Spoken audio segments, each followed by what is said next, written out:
কলিযুগ এফালে ধন্য বুলি কৈছে, কিন্তু কলিযুগৰ যিখিনি লক্ষণ লিখিছে আৰু যিবিলাক আমি তাৰ সাক্ষীৰ ৰূপত প্ৰত্যক্ষ ৰূপত আপুনি মই প্ৰতিজন সমাজৰ ব্যক্তি দ্বাদশত লিখিত লক্ষণৰ সাক্ষী। কিদৰে? এৰিবে মৰ্যাদা নমানিবে পিতা মাতা। চাবচোন, পিতা মাতা নমনা।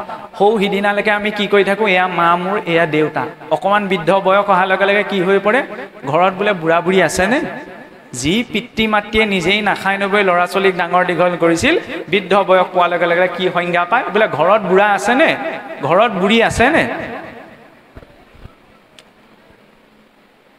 যি পুত্ৰই হয়তো তাত অপমানৰ ভাৱ নাথাকিব পাৰে, কাৰণ এইটো সচৰাচৰ হয়, আমিওতো গ্ৰাম্য সমাজৰ মানুহ।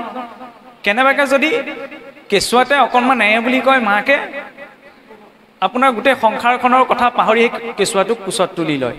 কিন্তু সেই মাকে যেতিয়া বৃদ্ধকালত আপোনাৰ অকণমান দুদিনো যদি এদিন 3 ঘণ্টা সময় বেমাৰত পৰক, এনেকুৱা কোৱা নাই যে সংসাৰত ভাল পুত্ৰ নাই, কিন্তু সচৰাচৰ এনেকুৱা প্ৰতিচ্ছবিবিলাক আমিতো দেখি পাওঁ, নহয় জানো?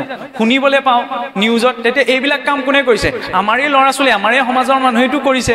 তেতিয়াহ'লে সেইটো হত হিৰণ্যাক্ষতকৈও ডাঙৰ অসুৰ হয়নে নহয়? আমি অসুৰৰ আদৰ্শ ল'লেও ভাল আছে, বুজিছেনে?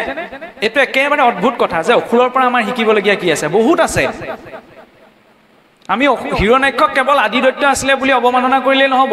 হিৰণ্যাক্ষই কাৰ কাৰণে স্বৰ্গ জয় কৰিব বিচাৰিছিল? তেওঁ নিজৰ মাতৃ দিতিৰ স্থান যাতে স্বৰ্গত স্থাপন হয়, কিন্তু তেওঁৰ পদ্ধতিটো অশুদ্ধ আছিল। কিন্তু তেওঁ নিজৰ মাকৰ কাৰণে ভাওনাত দেখে নে, দিতিৰ কাৰণে যে ৰাজমুকুট, ইন্দ্ৰৰ ৰাজমুকুট আনি নিজ মাতৃৰ চৰণত দিয়েহি, নহয়নে? আজি আমি শিক্ষিত ল'ৰা ছোৱালীয়ে আকৌ কি কৰে, মাক বাপেকক বৃদ্ধাশ্ৰমত থৈ আহেগে। সেই অসুৰটোৰ পৰা শিকিবলগীয়া আছিলে নে? ভাৰতত জন্ম হোৱা কম ডাঙৰ কথা নে? এৰিবে মৰ্যাদা, সকলো ক্ষেত্ৰতে আমি মৰ্যাদাক ত্যাগ কৰিম। আজি চাবচোন, মৰ্যাদাৰ নামত এইটো নহয়, অসন্তোষ নকৰিব। হয়তো সামাজিক মাধ্যমত প্ৰচাৰ হৈ আছে, বহুলোকে হয়তো বিপৰীতভাৱে কলম ধৰিবও পাৰে, কিন্তু এইটো কথা সত্য যে এইখন সেইখন ভাৰত ভূমি, যিখন ভাৰত ভূমিত ঋগ্বেদতো অপালা লোপমুদ্ৰা আদি মহিলা ঋষিৰ উল্লেখ আছিল। যাজ্ঞবল্কৰ সৈতে গাৰ্গী মৈত্ৰী আদি মহিলাই শাস্ত্ৰাৰ্থ কৰিছিল, কিন্তু তাতো এটা কথা আছে, মৰ্যাদাত থাকি। আজি কিছু কিছু সমাজত বা কিছু কিছু স্থানত এইটো কথা বুজা যায় যে পুৰুষৰ সৈতে মহিলাৰ অগ্ৰাধিকাৰ, মানে কি যে পুৰুষৰ চৰিত্ৰটো মহিলাগৰাকীয়ে ৰূপায়ণ কৰি ভাওনাত দুজাপমান মাৰিলেহে সেইটো সমমৰ্যাদা বুলি হয়। সেয়া মৰ্যাদাবিহীন কৰ্ম, সেয়া আধুনিকতাৰ লক্ষণ বা সেয়া সংস্কাৰৰ লক্ষণ নহয়। এইটো কথা ঠিক যে আজি সমাজসমূহ পৰিৱৰ্তন হ'ল, সমাজত সকলোৱে চিন্তা শক্তি বাঢ়িলে বা সকলোৱে এটা সমাজ সংস্কাৰমুখী হ'ল। গতিকে মহিলাৰ চৰিত্ৰটো যদি গাঁৱতে মহিলা এগৰাকীয়ে বা স্ত্ৰী এগৰাকীয়ে ৰূপায়ণ কৰিছে, তাত হয়তো ক'বলগীয়া নাথাকে। কিন্তু পুৰুষৰ চৰিত্ৰটো মহিলাই গুৰু আসনৰ ভিতৰত সন্মুখত জাপ মাৰি প্ৰৱেশ কৰি ভাওনা কৰা বুজাব, আৰু সেইটোকে যে নাৰীৰ সৈতে পুৰুষৰ সমানতা বুজাব, এই আদৰ্শটো কিন্তু ভুল। নাৰীগৰাকী যদি মৰ্যাদাপূৰ্ণভাৱে আগবাঢ়ে, তেতিয়া তেওঁ মালা বস্তু গ্ৰহণৰ বাবেও বোলে ব্যৱস্থা আছে, কিন্তু মৰ্যাদাত থাকি। যি সীতাই সোঁহাতে ধনু শৰধনু লাগি বাওঁহাতে শৰধনু চফা কৰিছিল, এই ৰাৱণে সেই সীতাক কেনেকৈ দাঙি নিব পাৰিলে? দাঙিও নিয়া নাছিল, ৰাৱণে হৰণহে কৰি নিলে। তেতিয়াহ'লে সীতাৰতো শক্তি নথকা নহয়, সেই শৰধনুক ৰাৱণে দাঙিব নোৱাৰিলে, কিন্তু সীতাইতো সোঁহাতে দাঙি বাওঁহাতে চফা কৰিছিলে। আমি কৈ থাকোঁ যে লক্ষ্মণে আঁকিছিলে সেইডাল লক্ষ্মণ ৰেখা, নামটোহে লক্ষ্মণ ৰেখা। সেই ৰেখাডালে কাক বুজাইছে? মৰ্যাদাক। যেতিয়ালৈকে মৰ্যাদাক পাৰ কৰি সীতা দেৱী অহা নাই, ৰাৱণে কিন্তু হৰণ কৰি নিব পৰা নাই। আপোনাৰ মোৰ জীৱনতো এনেকুৱা পৰিস্থিতি আহিব যে আমি মৰ্যাদাক ত্যাগ কৰি যেন কিবা এটা কৰোঁ, আৰু সেইটো বেয়া ৰূপত নাহে। ৰাৱণে 10টা মূৰ লৈ যোৱা নাছিল, ৰাৱণে এজন শুদ্ধ ঋষিৰ ৰূপত গৈছিল, ভালৰ ৰূপত আহিব। কিন্তু চিন্তা কৰা এইটো প্ৰয়োজন যে মই আজি এইটো আচৰণ কৰিছোঁ, হয়, মই যদি আপোনাৰ পৰিয়ালটো ধ্বংস কৰোঁ, তেতিয়া মোৰ পৰিয়ালটো সুখ শান্তি আশা কৰিব মই পাৰোঁনে নোৱাৰোঁ? কেতিয়াওতো নোৱাৰোঁ, নহয় জানো? তেতিয়াহ'লে জিভাখনৰ কাৰণে যদি অন্য জীৱ এটাক কষ্ট দিয়া হৈছে, তেতিয়াহ'লে সেইটো হিচাপ বাৰু ঈশ্বৰে মোক নকৰাকৈ থাকিবনে? সেই জীৱটোৰো জীয়াই থকাৰ অধিকাৰ আছে, নহয় জানো? তাত পাপ হয় পুণ্য হয় এইখিনি পাছলৈ থৈছোঁ। কেতিয়াবা আমি যদি চাওঁ, জীৱ এটা যেতিয়া হত্যা কৰা হয়, চাবচোন অকণমান সময় যদি ধ্যান দি চোৱা হয়, গাৰ নোম ডাল ডাল হৈ যাব। কম আৰ্তভাৱত সেই জীৱটো মৰিব লগা হয়নে? এফালে আমি চাওকচোন, মানুহ বৰ বিস্মিত জীৱ। এফালে আমি মৰাহতো চুলে অগ্নিস্পৰ্শ কৰি স্নান কৰিহে গৃহ প্ৰৱেশ কৰোঁ, কিজানি অসুচি কিবা এটা ভাৱ আহে। আনফালে সেই তেনেকুৱা মৰাহ এটাই আনি যদি খোৱা হয়, তেতিয়াহ'লে ঈশ্বৰে বাৰু কৃপা কৰে নকৰে পাঁচ কথা, সেইটো বাৰু মনুষ্যৰ কৰ্মনে? যদিও এইখিনি কথা কোৱাৰ কোনো অৰ্থ নাই, কাৰণ স্বভাৱনো উপদেশ নশক্যতে কৰ্দমন্যথা সুতত্বম অভিপানীয়ং পুনৰ্গচ্ছতি শীততাম। যে উপদেশ শুনি আৰু উপদেশ লৈ লাভ নাই, কিয়? পানী খন্তেকৰ কাৰণেহে উতলে, তাৰ পৰা সি চেঁচা হ'বই। আৰু কি খাওঁ কি নাখাওঁ কি নকৰোঁ কি কৰোঁ এইখিনি আমি সকলো স্বাধীন আপুনি মই স্বাধীন যদিও আমাৰ কিছুমান মৰ্যাদা আছে যিদৰে ল'ৰা ছোৱালীক খোজকাঢ়িব পাৰে নে নোৱাৰে চোতালত মাকে মেলি দিয়ে নে তেতিয়াহে খোজকাঢ়িবলৈ শিকিব ঈশ্বৰৰ সংসাৰখনত বিচৰণ কৰিবলৈ আমাক মেলি দিছে তেতিয়া আমি কি কৰ্ম কৰোঁ সেইটো আমাৰ ওপৰত নিৰ্ভৰ কৰে ঈশ্বৰ ইমান কৃপালু যে যেতিয়া বোলে গজেন্দ্ৰক উদ্ধাৰ কৰিবলৈ আহিছিলে প্ৰথমতে গজেন্দ্ৰক উদ্ধাৰ নাই কৰা প্ৰথমতে গ্ৰাহকহে উদ্ধাৰ কৰিছে তেতিয়া লক্ষ্মীদেৱে সুধিছিল প্ৰভু উভতি যোৱাৰ পিছত যে প্ৰভু আপোনাক মাতিছিলে গজেন্দ্ৰই নহয়নে আৰু আপুনি গৈছিল গজেন্দ্ৰৰ বাবে কিন্তু গৈ পেলাই প্ৰথমেচোন আপুনি গ্ৰাহকে উদ্ধাৰ কৰিলে তেতিয়া ভগৱন্তই কৈছিল বোলে হে দেৱী চোৱা যিজনে মোক স্মৰণ কৰিলে তেওঁকতো মই উদ্ধাৰ কৰিমেই কিন্তু যিজনে মোৰ ভক্তৰ চৰণত ধৰিলে তেওঁক মই প্ৰথমে উদ্ধাৰ কৰিম শুদ্ধ ভক্ত আমি সৎসংগ কৰি থাকোঁ সৎসংগ মানে এনেকৈ নহয় যে এনেদৰে বহা সময়কণেই সৎসংগ যেতিয়া ভাগৱত ভাগ মেলি লোৱা যায় স্বয়ং আমি মহান মুনি শুকদেৱৰ সংগ লাভ নকৰোঁ জানো কাৰণ ভাগৱতৰ কাৰ বাক্য এই ভাগৱত কাৰ মুখে পালোঁ শুকদেৱৰ নিজ মুখৰ বাক্য গীতা ভাগ যেতিয়া মেলি লোৱা হয় সাক্ষাৎ ভগৱন্ত কৃষ্ণৰ নিজ মুখৰ বাক্য খালি আটাইতকৈ ডাঙৰ কথা কি জানেনে আমি বিশ্বাসত নলওঁ আমি আনক কওঁ যে বিশ্বাসে মিলয় হৰি তৰ্কে বহু দূৰ কিন্তু মই সেই বিশ্বাস কৰিছোঁ নে নাই কৰা কাৰণ ঈশ্বৰৰ সন্মুখলৈ মই যদি পুতনা হৈ যাওঁ ঈশ্বৰে মোক দেখিও চকু ঢাকি দিব পুতনাৰ অহুভাগ্য যিজনা ঈশ্বৰক পাবলৈ ঋষি মুনিসকলে অনন্ত কোটি জনম তপ ধৰি থাকে সেইজনা ঈশ্বৰ শিশুৰূপক পুতনাই নিজ কোলাত তুলি ল'বলৈ পাইছে কিন্তু সেইখিনিতে বোলে কি হ'ল যেই পুতনাই বোলে শিশু কৃষ্ণক কোলাত তুলি লৈছে শিশু কৃষ্ণই হাত দুখনে নিজৰ চকু দুটা ঢাকি দিছে বোলে কিয় সুন্দৰকৈ তাৰ ভাষ্য ভাগৱতত লিখা হৈছে কাৰণ পুতনাই নিজৰ স্বৰূপটো সলাই গৈছিল পুতনা আছিল ৰাক্ষসী কিন্তু গৈছিল এগৰাকী সুন্দৰ ভদ্ৰ সুখিলা নাৰী ৰূপত সেইবাবে ঈশ্বৰৰ সন্মুখলৈ মই আহিছোঁ ভকত হৈ কিন্তু মনত আছে কপটতা মই আপোনাৰ কিবা এটা দেখিছোঁ মনটো জ্বলিছে তেতিয়াহ'লে পুতনা মোৰ ভিতৰতে আছে আৰু মোক দেখিও ঈশ্বৰে নিজৰ চকু ঢাকি দিব নহ'লে দেখা যায় নে আমাৰ ভাদ মাহত মহাপুৰুষৰ তিথি পৰে সেইকাৰণে ভাদ মাহত গোটেই মাহটো আমাৰ আধ্যাত্মিক অনুষ্ঠানে প্ৰতিখন গাঁৱৰ নামঘৰত সত্ৰানুষ্ঠানত হওক বা বিভিন্ন অনুষ্ঠানত সেই ভাদ মাহটো পালন কৰা হয় আমি বিভিন্ন নামঘৰ সত্ৰ ইত্যাদিসমূহ দৰ্শন কৰিবলৈ যাওঁ বিশেষকৈ ভাদ মাহত নহয়নে গৈ পেলাই আমাৰ বহুত সংখ্যকে কি কৰেগৈ যেতিয়া দুজনমান ভিৰ থাকে দুজনমানক ঠেলা দি মুঠতে মই চাকি গছ জ্বলাই থৈ আহিবগৈ লাগে কাক ঠেলি গ'লোঁ বৈষ্ণৱ এজনকে বা ভকত এজনকে ঠেলি যোৱা নাই জানো ঈশ্বৰে বাৰু মোক মোৰ সেই চাকি গছৰ সেৱা গ্ৰহণ কৰিবনে যদি নাই পৰা তেতিয়া বাটতে দি থৈ আহক ঈশ্বৰে আমাৰ পৰা ভাৱটোহে বিচাৰে তাৰ সন্মুখত বহি থকা ভিক্ষাৰীজনক অন্ততঃ 10 টকা দিবলৈ টকা এটা দিয়াৰ সকলোৱে সামৰ্থ্য থাকে দি থৈ আহক তাত আচল ধৰ্ম আছে কিন্তু যদি দুজনক মই ঠেলা মাৰি চাকি গছ জ্বলাই থৈ আহিছোঁ এফালে কৈছোঁ আমি ঈশ্বৰ সমস্ততে আছে কিন্তু ঈশ্বৰৰ ঘৰখনতেই যদি মই ভাবিছোঁ নাস্তিকতকৈ আস্তিকতাত থাকি ঈশ্বৰক গ্ৰহণ কৰিব নোৱাৰা যেন আটাইতকৈ ডাঙৰ নাস্তিকজনে যিজনে নাস্তিক বুলি কয় সেইজনে ঈশ্বৰ নাই বুলি ভাবিছে কিন্তু মই আস্তিক মানে মই ঈশ্বৰ মানিছোঁ ঈশ্বৰ আছে বুলি মানিছোঁ কিন্তু সেইখন এখনত যে ঈশ্বৰ প্ৰতিষ্ঠিত আছে কিমান সতৰ্কতাৰে তেওঁ সন্মুখত মই বহিছোঁ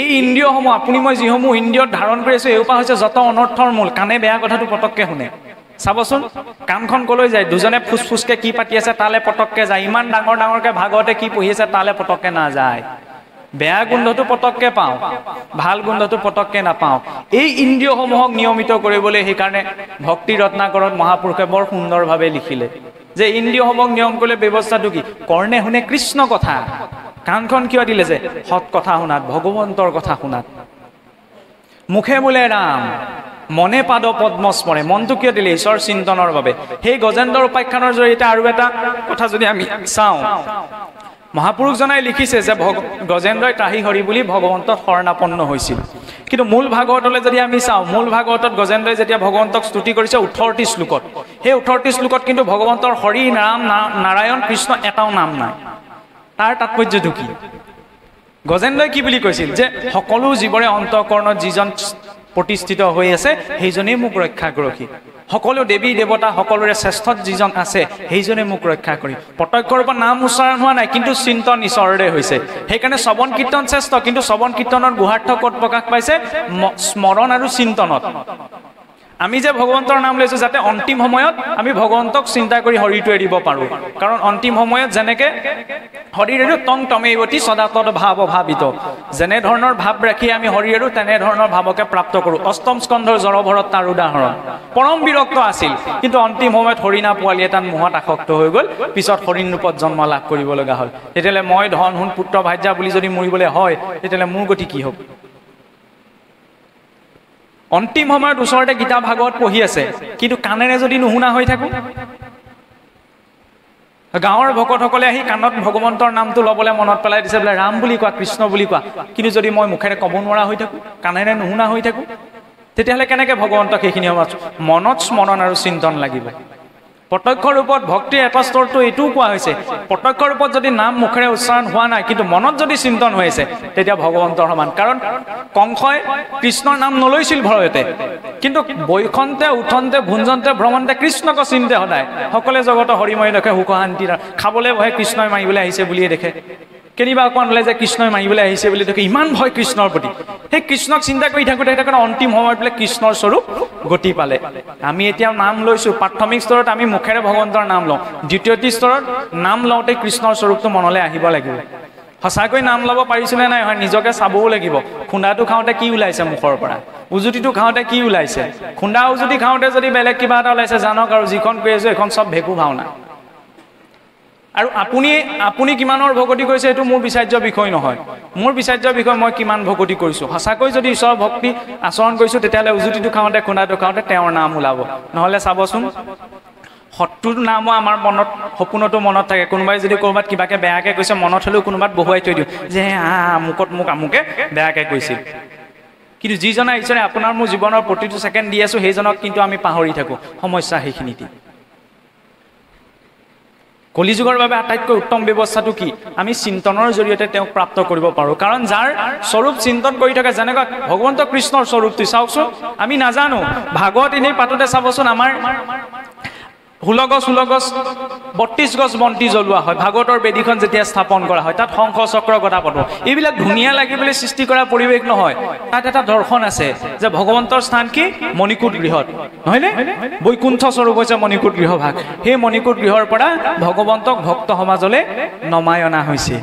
ভগৱন্তৰ 32 প্ৰকাৰৰ অলংকাৰ আছে, সেইকাৰণে 16 গছ 32 গছ বন্তি আমাৰ জ্বলোৱাৰ ব্যৱস্থা আছে, যাতে পৰিৱেশ এটা নিৰ্মাণ হয়। কিন্তু এটা কথা, বাহিৰৰ পৰিৱেশটো নষ্ট কৰিব পাৰি, কিন্তু অন্তৰৰ পৰিৱেশটো নষ্ট কৰিব নোৱাৰি।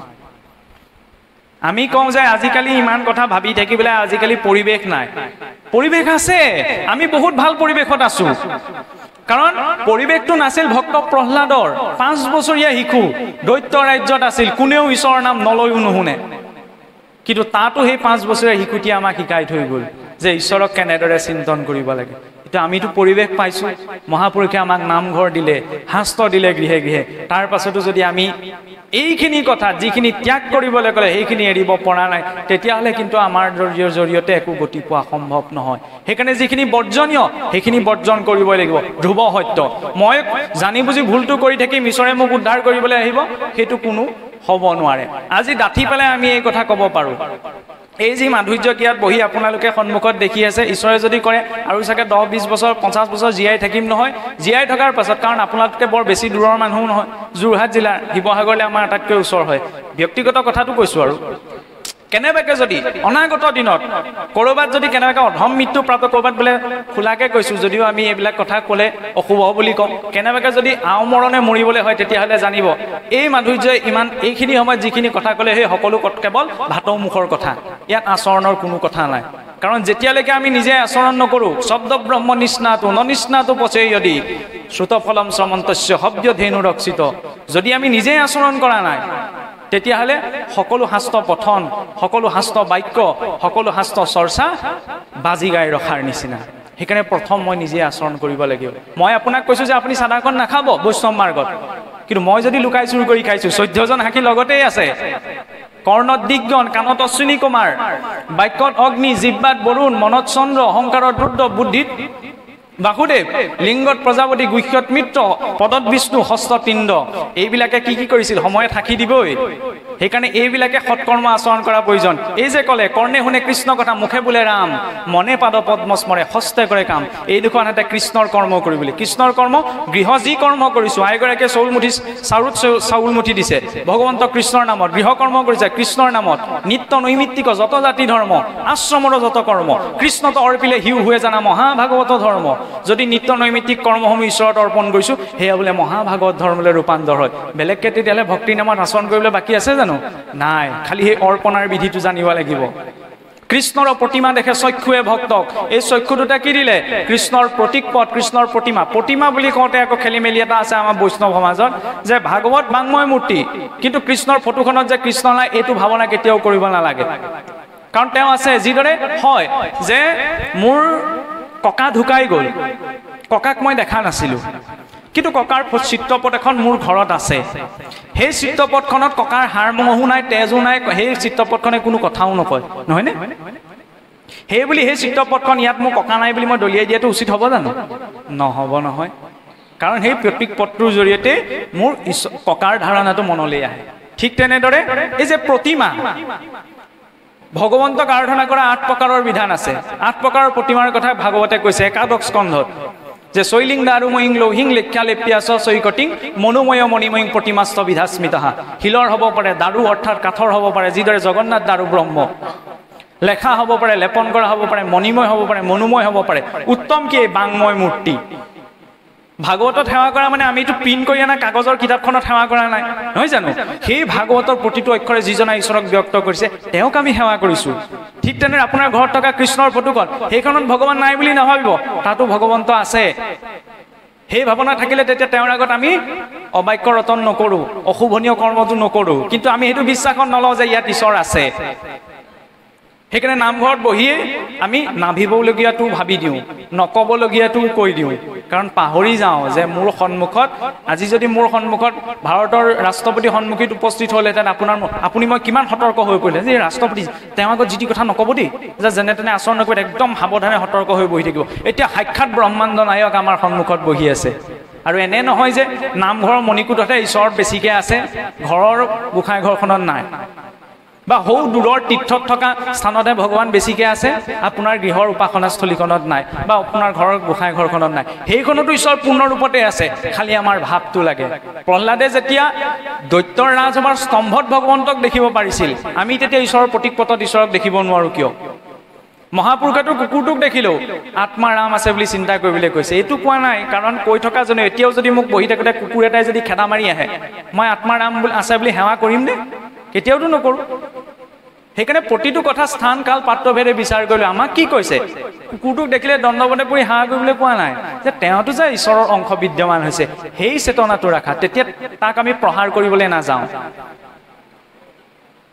যেতিয়া কুকুৰটোত আছে সমস্ত ভূতত ঈশ্বৰ ব্যাপ্ত হৈ আছে তেতিয়া ঈশ্বৰ নথকা একোটা জেগাও নাই সেইকাৰণে চাবচোন আমাৰ বৈষ্ণৱ সদাচাৰত সেই বস্তুখিনি ক'ত শিকোৱা হয় ভজন সদাচাৰত ৰাতিপুৱা শুই উঠাৰ পৰা ৰাতিপুৱা শুই উঠাৰ লগে লগে অনন্ত কোটি জীৱ সাৰ পায় কিন্তু যেতিয়া এজন ভক্ত সাৰ পায় সাৰ পোৱাৰ লগে লগে প্ৰথম ধন্যবাদ ঈশ্বৰক অৰ্পণ কৰে যে প্ৰভু ধন্যবাদ তুমি মোক এই জীৱনটো প্ৰদান কৰাৰ বাবে